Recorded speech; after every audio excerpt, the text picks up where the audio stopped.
All right, what it do, everybody?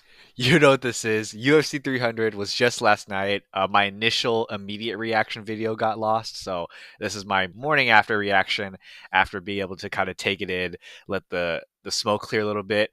I would just say it. I think it's safe to say it lived up to the hype. I don't think it was a perfect card. It had its slow moments for sure, its lows, but for how stacked it was, good amount of finishes, good amount of great fights, and like I said, I think it delivered pretty much overall. Definitely shoe in for one of the best events of the year. Very likely it's going to feel like a long time before we have a great card, probably 2 months because I haven't been stacked. I mean, where do I even begin? I mean, let's just start from the top to bottom. Alex Bejeda KO's Jamal Hill pretty easily. 3 minutes in, dude. Oh my goodness. I mean, Bejeda is continuing to prove how special of a fighter that he is, and a special addition to this roster. I mean, I've never been a particular fan. Never really rooted against him. I don't dislike him. I'm neutral to him, and I think that this was a very impressive performance. He's undisputed, and big props to Peta. Wish it could have gone longer, but I think Peta kind of took some of Hill's comments personally. He took the cup shot a little bit personally and decided, okay, it's time to go home, time to wrap this up. Some people got things to do. Yeah, I don't have much to say. I'm very impressed, obviously. Great performance. I can't really say much about it because not much happened. It was a very feeling out process until the finish, and then, like I said, Page decided it was time to go home. Kind of like a bit of like a Francis Ngannou moment. And yeah, Weili Zhang versus Zhang Yan, definitely a weird fight. Definitely pretty weird. It felt like it could have been finished multiple times. There are people online saying that Weili Zhang got a TKO, a submission, and a decision win all in the one night, and it could have. I think that had it not been had it been stopped in that first round, or was it that second or third round, we might have not seen a little bit of faults in Zhang's game, and it seems like it's the gas tank. Maybe that those first two rounds where Zhang's trying to put Yan away definitely sapped her. It wasn't her best performance. It was still a definitive win, a 49-45, which is pretty fair. But we're definitely seeing some faults. It's going to be pretty interesting moving forward. It's definitely going to put questions about her next few defenses. I don't know who she's going to face next. Suarez, maybe? Who knows? But you know what? Let's stop beating around the bush. Justin Gaethje versus Max Holloway, dude. I mean, that was one of the greatest knockouts of all time. Okay. Um, it doesn't matter how you predicted this fight going. I'll say what I how I predicted this fight. I thought that Max was going to get hurt. I thought he might have been knocked down at the very least, and officially he wasn't knocked down in the fight. I thought he was going to get at least knocked down, maybe knocked out. Maybe by the time fight night came around, I was like, okay, maybe Holloway will be able to last to a decision. But I thought that the leg kicks were gonna be too much. I thought that the damage buildup would be too much. But nope, Max Holloway proved me wrong in every single way imaginable. He was outclassing Gaethje.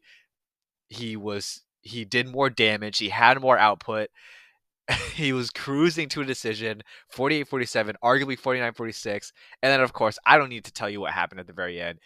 He decides, he points the center to the octagon, and he says, let's stand and bang against Justin Gaethje, of all people. And what was probably the most dangerous moment of the fight for Holloway. But that was the biggest risk that he could have taken.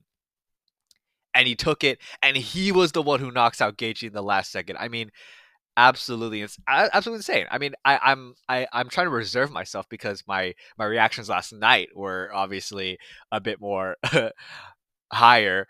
But man, I mean, that was one of the greatest knockouts ever. That just solidified Holloway as the BMF belt. Like that is how you have a BMF title. This is why this title was made for. Some people said that this is a gimmick. Some people said that we're having fun with the BMF belt. Um, but this is what it's all about. That highlight is what it's all about. Max Holloway has low key one of the best highlight reels in the UFC history. I mean, the like teaching Ortega how to block punches. I'm the best boxer in the UFC moment against Cater.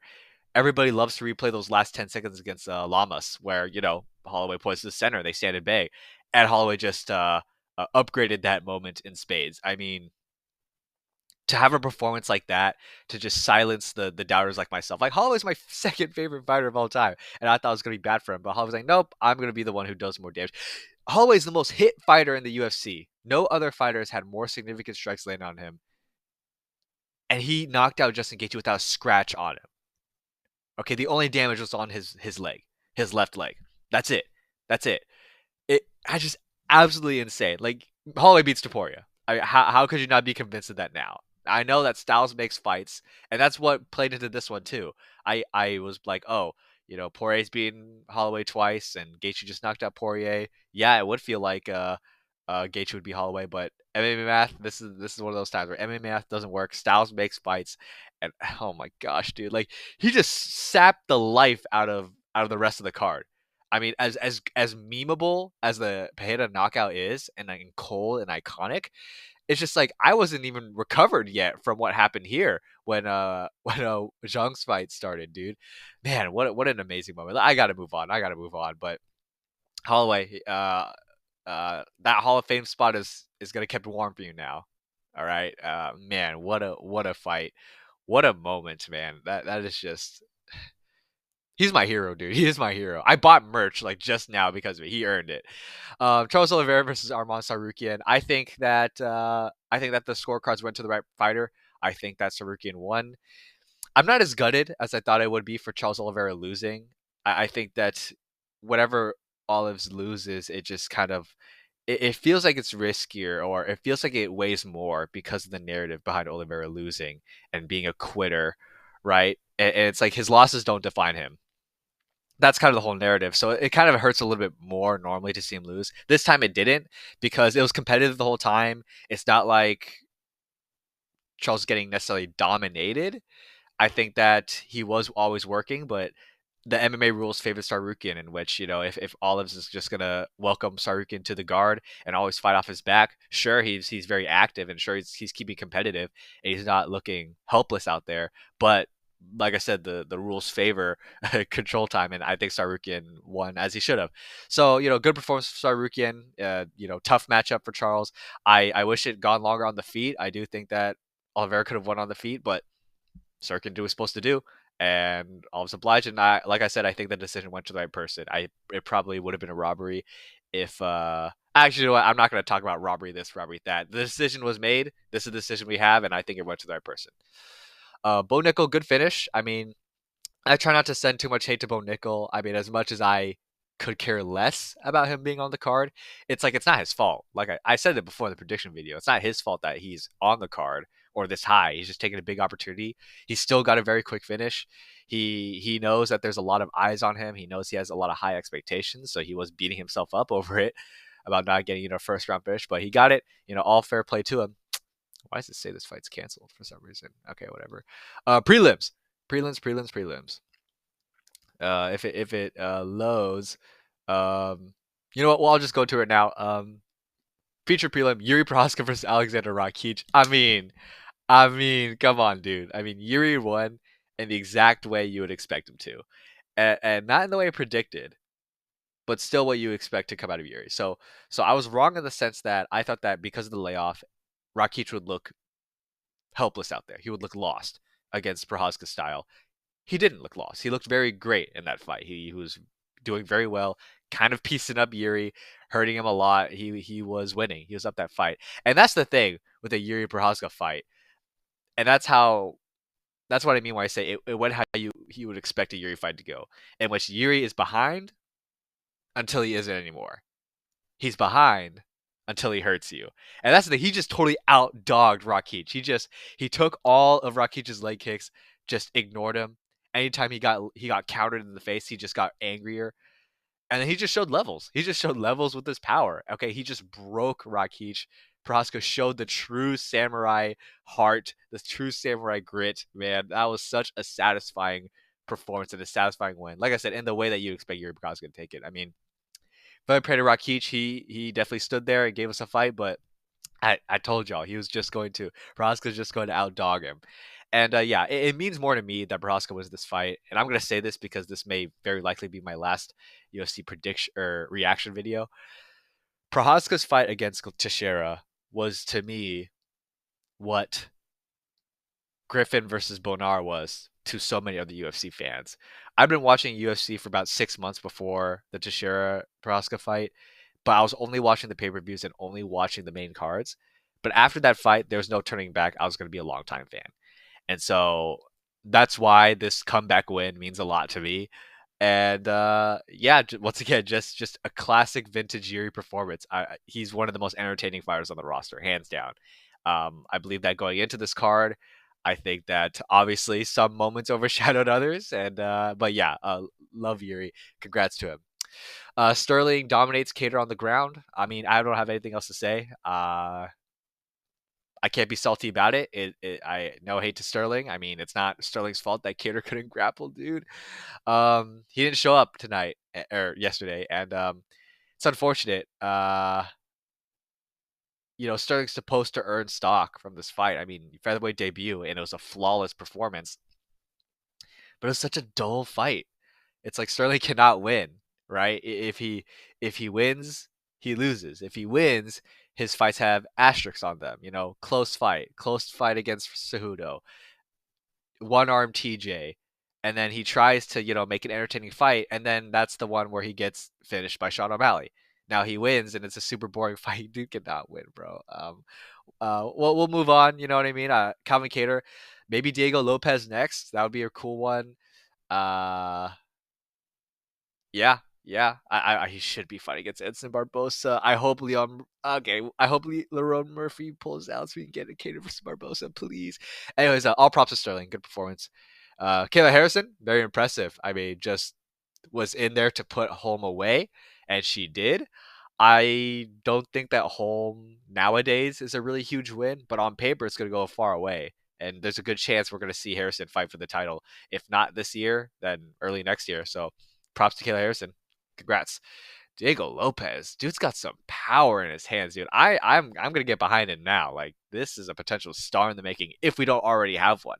I think that a lot of people, when the bonuses came out, they're just like, oh my goodness, the disrespect. It was really Bejeda and Lopez that people wanted the bonus to also go to. And yeah, I mean, dude is potential star to have some great grappling and some power in your hands. Should be pretty interesting. I think that I don't know, maybe a Cater fight sort of makes sense next. He would be still fighting up. Some would say Sterling, but I don't see Sterling fighting down. We'll have to see. Featherweight's going to be pretty interesting now. We got a new rising star, and let's go through the rest of the card. And Nato Moicano's not real, bro. He is not real. Here's the thing. I think everybody agrees that the walk-off KO attempt from Turner was ended up being a very bad decision, obviously. And I think the Bobby Green finish probably played a factor to that. I think after that horrendous stoppage that Turner had against Green, Turner was probably like, "Hey, I've knocked this guy out. I'm not going to follow up and do any more unnecessary damage." And I think that played into why Turner kind of did that walk-off KO attempt, and he paid the price for it. Moicano just had the better jujitsu and just like turned it up and got the finish. Oh my goodness, this dude is not real. Sometimes I'm happy that he won. I am a bigger fan of Moicano, but like, dude might be cooked against other big strikers in the division and potentially other grapplers. So, but either way, I'm very happy that he won. The dude is not real. The dude is not real, man. Congrats to Jessica Andrade. Not much to say about that fight. Yeah, Bobby Green pieces the fuck out of Jim Miller, dude. It hurt to watch, just because I mean, there's no disliking Bobby Green. The dude is such a likable fighter, fan favorite, deservedly, and he's been coming to his own recently. And it kind of went how you expected it to, but it would have felt like a movie if Jim Miller won, because he would have been the only fighter to win UFC 100, UFC 200, UFC 300. But no matter, if one fighter has to win, that means another has to lose. So fair play to Bobby Green, and yeah. And then last but not least, Figgy with the pretty comfortable finish of Cody Garbrandt. I mean, um, I actually don't have much to say about this either. It wasn't necessarily the best performance from Figgy, but still got Cody out of there quickly. I mean, congrats to Figgy. And yeah, that's just my overall reactions to UFC 300. Like I said, great fight night overall, great pay per view. I would say it lived up to the hype. As far as all time standings, I mean, I've let the smoke clear a little bit. Yeah, it's definitely going to be one of the best of the year easily. You can't deny that. I mean, some moments were greater than others. It wasn't a perfect card. Oh my goodness, Max Holloway just became everybody's favorite fighter. Okay, um, I don't. Yeah, that's how I have it. And so yeah, this is my last UFC predictions video. I'm not gonna retire from being a fan. I don't think right now. But I think as far as covering on YouTube, I think next time you see me, I'm gonna be uploading new things. So thank you all for all the support as usual.